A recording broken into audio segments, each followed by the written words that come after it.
એ વખતે ગાંધીજી ને એક ચિઠ્ઠી લખી, કવિતા લખી અને મહાદેવભાઈ દેસાઈને કીધું આ ગાંધીજીને આપી દેજો ને બાપુને હું નહીં મળી શકું, કે જો બગસરાના એક કવિ આપી છે. મહાદેવભાઈ કીધું કે હું આપી દઈશ. મહાદેવભાઈ અટાણે જે નારાયણભાઈ દેસાઈ છે ને, અટાણે ગાંધી કથા કરે છે, એના પિતાજી. એટલે સ્ટીમરમાં બેઠા ગાંધીજી મહાદેવભાઈ કહે છે બાપુ એક કવર મને આપ્યું છે સૌરાષ્ટ્રના કવિ બગસરાના, અને એમાં એક કવિતા લખી છે, લાવો. ગાંધીજી કવર ખોલ્યું, કવિતા વાંચી. હું લખ્યું હતું એમાં ખબર કે છેલ્લો કટોરો ઝેરનો હવે પી જજો બાપુ, સાગર પીનારા તમે અંજલિ નવ ઠોડજો બાપુ. ખબર હતી અંગ્રેજો અપમાન કરશે. છેલ્લો કટોરો ઝેરનો તમે પી જજો બાપુ, સાગર પીનારા તમે અંજલિ નવ ઠોડજો બાપુ. ગાંધીજી રોઈ પડ્યા. ગાંધીજી મહાદેવભાઈને કીધું આ કવિ નથી, આ તો રાષ્ટ્રનો શાયર છે. મહાદેવભાઈ આ તો રાષ્ટ્રનો શાયર. આ ડોશીને પૂછે છે માગવા નીકળ્યા છો? શું કરું માગું નહીં તારે? દીકરા નથી? દીકરા હતા પણ એટલે અટકી ગયા. કેમ નોખાથી ગયા? ભાગી ગયા, હાચોતા નથી. ડોશીની આંખમાં આંસુ આવી ગયા ને કીધું ભાગી નથી ગયા ભાઈ, નોખાઈ નથી. કેવું ચિત્ર છે તમે કલ્પના તો કરો. ટ્રેનના ડબ્બામાં ચાલુ ટ્રેને આઝાદી લડતમાં કાયમ આવી ગયા છે. મારા દીકરા શહીદ. માં મેઘાણી બોલે છે માં આ માગવાની જોલી નથી. પછી તો અંગ્રેજી કવિતાનો અનુવાદ કર્યો છે ટાગોરના ગીતનો, પણ ઘટના આ બની છે. શું કીધું? આ તો રક્ત ટપકતી સો જોડી સમરા ગણતી આવે.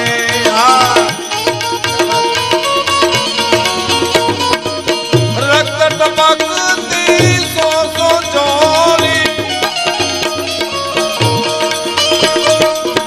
રક્ત ટપકતી સો જોડી સમરા ગણતી આવે. અને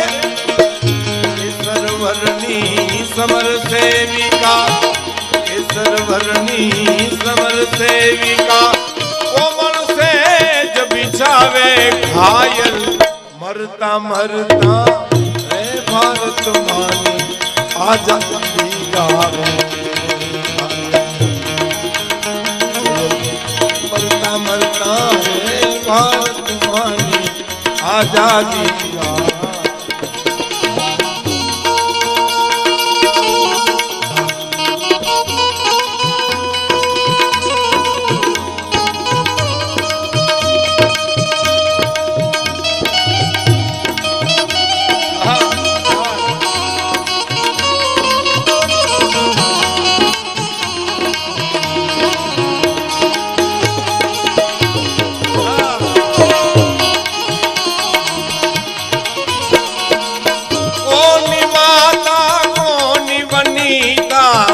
ભગીની ટોલે વળતી, ભગીની ટોલે વળતી. અને કેસર ભીના પતિ સુખવીરની, કેસર ભીના પતિ સુખવીરની રણસયા પર રડતી મુખથી ખમા ખમા કરતી માથે કર મીઠો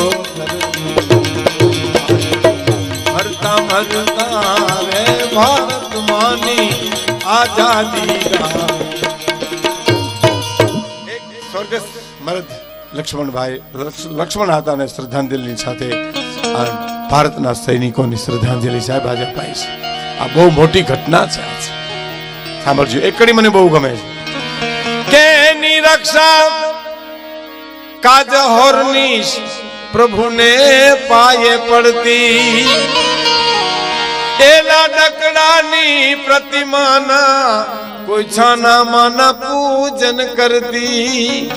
અને એની રક્ષા કાજ અહોરનિશ પ્રભુને પાયે પડતી વિજોગન હશે દિનો ગણતી વિજોગન એકાતે રડતી તો ઘાયલ મરતા મરતા ભારત માની આઝાદી ગાવે.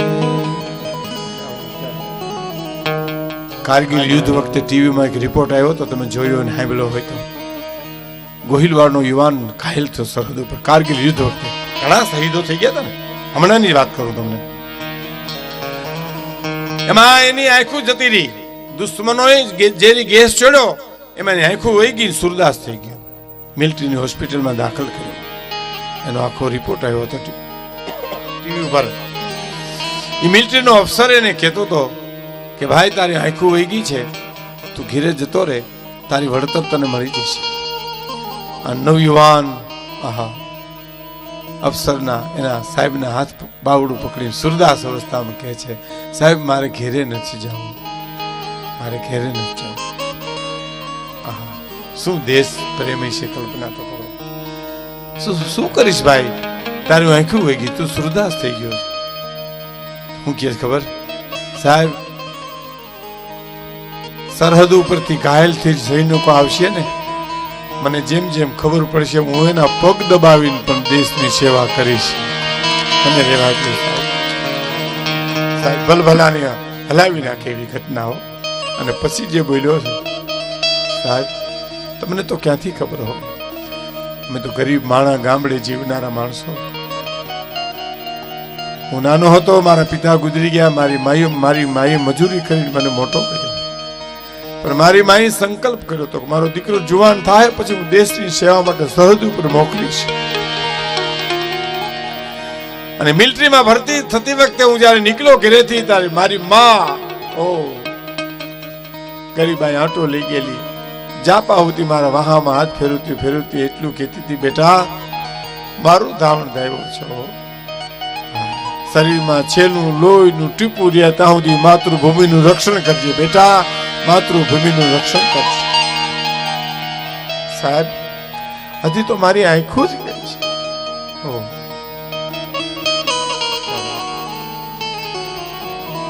પડ્યા વદરથી ઉનાથી ઉગમણીથી આથમની દિશા, જો કોઈ બેન દીકરી એમને સલામત રીતે જાતી હોય તો આભારી સરહદ હાંચવીને ઉભા ને એ નવયુવાનોને સાહેબ બાપ. મને ગિરનારમાં સાધુ છે એને વાત કરી, હું મેં અમલ કર્યો તો તમે કરજો. એ સાધુએ મને એટલું કીધું, મને કે તમારા ઈષ્ટદેવની માતાજીની ભીખુદાનભાઈ પ્રાર્થના કરો, ત્યાં અડધી મિનિટ એક સૈનિકોની પ્રાર્થના ન કરો, એના માટે ન બોલો કે હે માં, હે ભગવતી, હે પીછળ ભેડિયા વાલી, હે પ્રભુ મારા ઈષ્ટદેવ, અમારા ભારતના સીમાડા સાચવી નવયુવાનો ઉભા છે, એનું રક્ષણ કરજે. મારા બાપ એનું રક્ષણ કરજે, મારા બાપ એનું રક્ષણ કરવું જોઈએ. આટલી દેશદાસ તો હોય કે ન હોય, આપણે એને જઈ જ ન શકીએ, પણ એના માટે દુઆ ન માગીએ, એને રક્ષણ માટે પ્રાર્થના ન કરી શકીએ. આ માણસના હૃદયની માલિપાથી પ્રાર્થના અને દુઆ જાય તો તાકાત છે દુશ્મનની કે આપણા દેશને સામે ઊંચી આંખ કરી શકે. સાહેબ કરવું જોઈએ.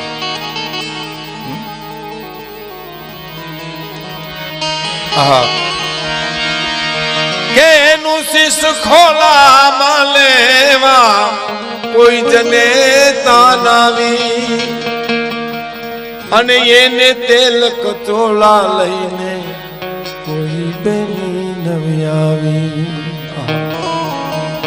કોઈના લાડકવાયાની ન કોઈએ ખબરુય પૂછાવી, તોય ઘાયલ મરતા ભારત માની આઝાદી ગાવે.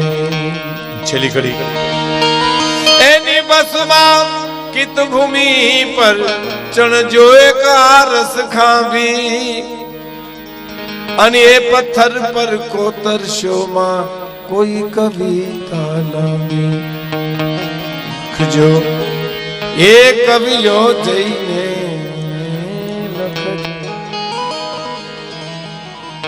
રાખ પડી આહી કોઈના